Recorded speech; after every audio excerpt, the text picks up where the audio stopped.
আসসালামু আলাইকুম। সবাইকে স্বাগতম জানাচ্ছি লার্নিশনে। আমি আছি মশিউর নিশান। আজকে আমরা আলোচনা করব নবম এবং দশম শ্রেণীর বাংলা কবিতা মে দিনের কবিতা। হ্যাঁ? লিখেছেন সুভাষ মুখোপাধ্যায়। এই কবিতার সম্পর্কে আসলে আমরা যখন আলোচনা করব তখনই আপনারা বুঝতে পারবেন এটা খুব বেশি বড় কবিতা নয়। আর এখানে যারা দুঃখ কষ্টে নিপীড়িত, নির্যাতিত মানুষজন রয়েছেন তাদেরকে উদ্বুদ্ধ করা হয়েছে, তাদেরকে আরো মোটিভেটেড করা হয়েছে যাতে করে তারা সামনের দিকে তাদের জীবনটাকে বা জীবন সংগ্রামে এগিয়ে চলতে পারে। সো আমরা এটা পড়লে ভালোভাবে বুঝতে পারবো। এখানে আপনারা একটু দেখবেন কবি পরিচিতি দেওয়া রয়েছে। কবি পরিচিতি নিজেরা সুন্দর করে পড়ে ফেলবেন। আমাদের আগের ভিডিওসগুলোতে আমি কিন্তু বলেছি আসলে কবি পরিচিতির কোন অংশটুকু আপনাদের পড়া উচিত, কোনগুলো পড়লে আপনাদের ভালো হয়। সো একটু কাইন্ডলি ওগুলোও দেখে আসবেন। কারণ আপনাদেরই উপকার হতে পারে, তাই না? সো এটা নিয়ে আমি কোনো কথা বলছি না। জাস্ট কয়েকটা জায়গায় আমি এভাবে একটু হাইলাইট করে দিচ্ছি। আপনারা এগুলো সুন্দর করে দেখে নিবেন। ওকে? সো আমি একটু নিচের দিকে আসতে চাই যেখানে আমাদের যে শব্দার্থের টিকা আছে আমি এখানে দেখেন হাইলাইট করে রেখেছি। এখানে আমরা দেখছি প্রথমটাতে প্রিয়, ফুল খেলবার দিন নয় অদ্য। সো এইটা বলতে আসলে কি বোঝাচ্ছে দেখেন, পৃথিবীতে ধনীরা আরাম-আয়েশে থাকে, গরিবেরা বঞ্চিতরা কষ্টে থাকে। কবি চান ধনী গরিবের ভেদাভেদ বা ভেদ দূর হোক। কিন্তু তার জন্য দরিদ্ররা ও শোষিত বঞ্চিতরা সচেতন না হলে শোষণ থেকে তারা মুক্তি পাবে না। তার জন্য তাদের সংগ্রাম করতে হবে। তাই ফুল খেলা অর্থাৎ অসচেতনভাবে জীবন বা অসচেতনভাবে চলতি আনন্দে গা ভাসিয়ে দেওয়াটা শোষিত বঞ্চিতদের জন্য উচিত হবে না। অদ্য বলতে বোঝাচ্ছে এখানে বর্তমানটা বা বর্তমান সময়ের যে ভীষণ কষ্ট এইটা বা বর্তমান সময় বোঝাচ্ছে, হ্যাঁ? তাই কবি তাদের সচেতন হতে এবং সংগ্রাম করতে বলেছেন। সো এই একটা লাইনের এতটুকু একটা ব্যাখ্যা এখানে অলরেডি দেওয়া রয়েছে। তারপরে নিচে যদি আসি সেঁকে, এর মানে হচ্ছে ভেজে বা ভাজে, সেঁকে। আমরা বলি না রুটি শাঁকছে বা এরকম যখন কথা বলি সেটাকে রুটি ভাজছে সেটা বোঝাচ্ছে। সাইরেন মানে কি বিপদ সংকেত। শতাব্দী, শত অব্দ বা শত বৎসর বা বছর, ঠিক আছে? লাঞ্ছিত মানে নিপীড়িত বা অত্যাচারিত। আর্ত, পীড়িত। বার্তা, খবর। যৌবন আত্মা, বলিষ্ঠ আত্মা বা সাহস আছে এমন তরুণ। আর পাঠ পরিচিতি আপনারা নিজেরা পড়ে ফেলবেন। এটা নিয়ে আমি আর আলোচনা করে সময় নষ্ট করছি না। আর আরো একটা কথা, যারা এখনো সাবস্ক্রাইব করেননি দ্রুত আমার চ্যানেলটা সাবস্ক্রাইব করে ফেলবেন এবং প্লেলিস্ট রয়েছে সেখানে কিন্তু আরো অনেকগুলো ভিডিওস দেওয়া রয়েছে কবিতার উপরে, সেগুলো আপনারা দেখে ফেলতে পারেন। চলুন আমরা শুরু করি প্রথম লাইন থেকে। প্রিয়, ফুল খেলবার দিন নয় অদ্য, ধ্বংসের মুখোমুখি আমরা, চোখে আর স্বপ্নের নেই নীলমদ্য, কাঠফাটা রোদ সেঁকে চামড়া। ঠিক আছে? এখানে দেখেন এই প্রিয় বলে সম্বোধন করেছে কাদেরকে? এই শ্রমজীবী মানুষ যারা রয়েছে তাদের কথা বলা হচ্ছে। হ্যাঁ? যারা মানে কঠোর পরিশ্রমের মাধ্যমে দিনানিপাত করে, যারা ইনকাম করছে এবং দিন যাপন করছে, বাট তাদের জীবনে দুঃখ কষ্ট লেগেই আছে, তাদেরকে তিনি ভালোবেসে প্রিয় এইভাবে সম্বোধন করেছেন। ফুল খেলবার দিন নয় অদ্য। এখন এই যে ফুল খেলবার বলতে কি? ওই যে আরাম-আয়েশে গা ভাসিয়ে দেওয়ার সময় আর এখন নেই। এখন আরাম-আয়েশে যদি গা ভাসিয়ে দিই বা নতুন ট্রেন্ডে, আমি যদি বর্তমান সময়ের কথা বলি, আমরা বিভিন্ন ট্রেন্ডে যখন আসে সেই অনুপাতে আমরা কিন্তু চলতে থাকি, হ্যাঁ? নানান ধরনের পোস্ট থেকে শুরু করে আমাদের লাইফস্টাইল থেকে শুরু করে আমাদের নিজেদের স্টাইলটা আমরা চেঞ্জ করে ফেলি। এদের ভেতরে ড্রেস যদি হঠাৎ একটা চলে আসে তাহলে সেই ড্রেস নেওয়ার জন্য একদম আহামরি, এই যে যেমন কিছুদিন আগেই মনে হয়েছে ওই যে কি একটা টেডি বিয়ার লাগানো যে শার্টটা সেটা সবাই নেওয়া শুরু করেছে। সো এই যে ট্রেন্ডস গুলোতে গা ভাসিয়ে দেওয়া, এগুলো কখন কারা করে? যাদের কাজ নাই, হ্যাঁ? যারা জীবন সম্পর্কে উদাসীন তারা এগুলো করে। যারা জীবনের যে কঠিন বাস্তবতা সেটা সম্পর্কে জানে না তারা এই কাজগুলো করে। সো এইখানে কবি এই ব্যক্তিবর্গকেও, যারা জীবন সম্পর্কে উদাসীন প্লাস যারা এখন কঠোর পরিশ্রম করছে তাদেরকেও, ২ জনকেই এখানে সম্বোধন করছেন। আমরা এটাই মনে করছি যে প্রিয় বলে তাদের সম্বোধন করছে এবং বলছে এখন মানে বর্তমান সময়টা আর আরাম-আয়েশে কাটানোর সময় নয়। বিভিন্ন ট্রেন্ডে গা ভাসিয়ে দেওয়ার সময় নয়। ধ্বংসের মুখোমুখি আমরা। আমরা একদম শেষ প্রান্তে চলে এসেছি।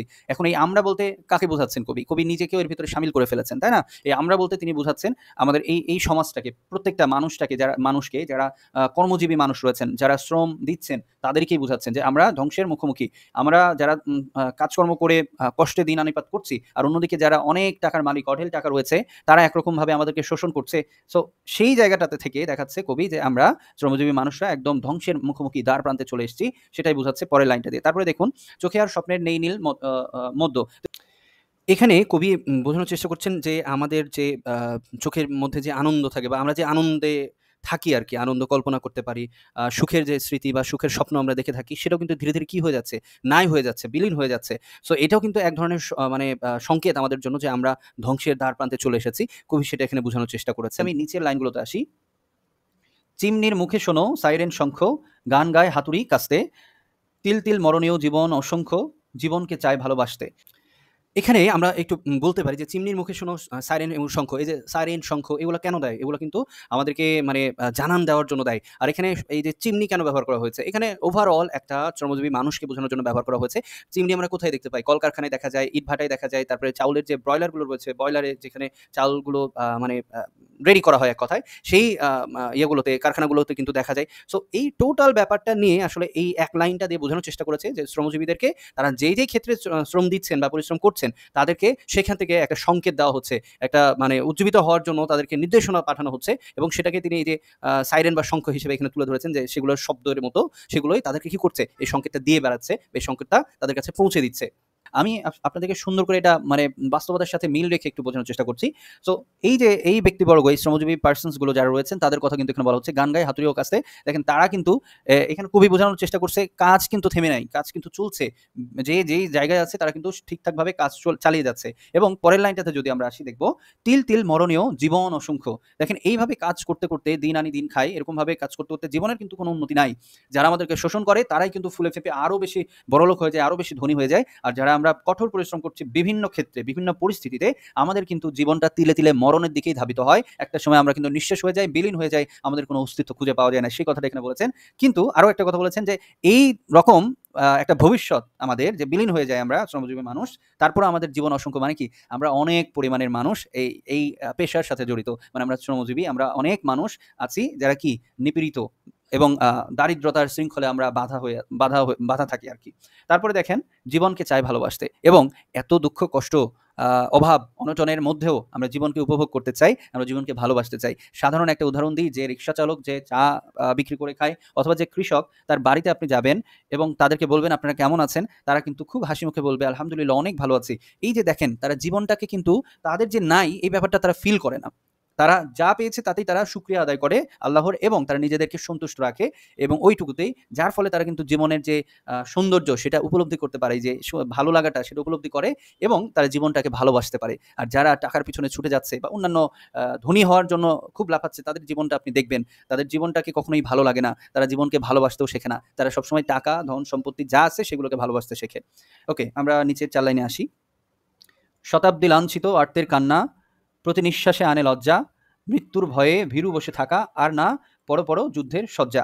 এখানে আরো একটা কথা বলেছেন, দেখেন শত শত বছর ধরে এভাবে কিন্তু নিপীড়িত হতে হতে আমরা কিন্তু এখন পর্যন্ত টিকে আছি, যারা শ্রমজীবী মানুষ। আমরা বলতে কিন্তু আমি বোঝাচ্ছি শ্রমজীবী মানুষের পক্ষে, হ্যাঁ। তো তারা নিপীড়িত হয়েছে। আগের যুগে যখন রাজা বাদশাদের সময় ছিল, তখন কিন্তু প্রজারা রাজার যে অন্যায় আচরণ থেকে মানে অতিষ্ঠ থাকতো, নিপীড়িত থাকতো। তারপরে জমিদার আসলো, জমিদারের সময় কিন্তু এই ঘটনা ঘটেছে। এখন এই বর্তমান সময়ে আমরা দেখব, যারা ধনী শ্রেণী আছে তারা বিভিন্নভাবে অন্যদেরকে হেয় করে রাখে, ছোট করে রাখে, তাদেরকে মানে প্রচুর খাটনি করায়, বাট তাদেরকে সেই পরিমাণ মূল্যায়নটা করতে চায় না।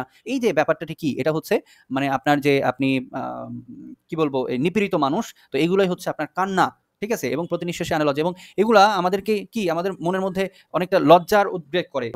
বিষয়টাকে আমরা এখানে মিক্স আপ করে ফেলতে পারি। তো প্রতি নিঃশ্বাসে আনে লজ্জা, বা শতাব্দী লাঞ্ছিত আর্তের কান্না, প্রতি নিঃশ্বাসে আনে লজ্জা, এখানে বোঝাচ্ছে যে ওই নিপীড়িত দরিদ্র মানুষ, অভাবী মানুষ যারা আছে, তাদের এই যে নির্যাতিত হওয়ার ব্যাপারটা, এটা সত্যি অনেক দুঃখজনক এবং খুবই হৃদয় বিদারক একটা ব্যাপার। তারপরের লাইনগুলোতে কি বলছে দেখেন, মৃত্যুর ভয়ে ভীরু বসে থাকা। তো তাদেরকে কবি এখন মোটিভেট করছেন, তাদেরকে উৎসাহিত করছেন যে এখন আর বসে থাকা যাবে না। হ্যাঁ, এখন আর বসে থেকে কোনো লাভ নাই। এখন আমাদের কি করতে হবে, আর না বড় বড় যুদ্ধের সজ্জা, এখন আমাদের সংগ্রাম করে, লড়াই করে সামনের দিকে এগিয়ে যাইতে হবে। যে আপনাকে নির্যাতন করছে, যে আপনাকে অভাব অনটনের দিকে ঠেলে দিচ্ছে, তার সাথে আপনি লড়াই করুন, তার সাথে আপনি সংগ্রাম করুন। তাকে আপনি মানে বুঝান যে তিনি আপনার সাথে খারাপ আচরণ করছেন, তিনি আপনাকে দেখা যাচ্ছে যে আপনার যা প্রাপ্য ছিল তা থেকে বঞ্চিত করছেন। এইটা আপনাকে সংগ্রাম করেই আদায় করে নিতে হবে। এখন আর সহ্য করে থাকার কোনো সময় নেই। এই কথাটা এখানে বোঝানোর চেষ্টা করছেন। তারপরের লাইন 4 টাতে দেখি, প্রিয় ফুল খেলবার দিন নয় অদ্য।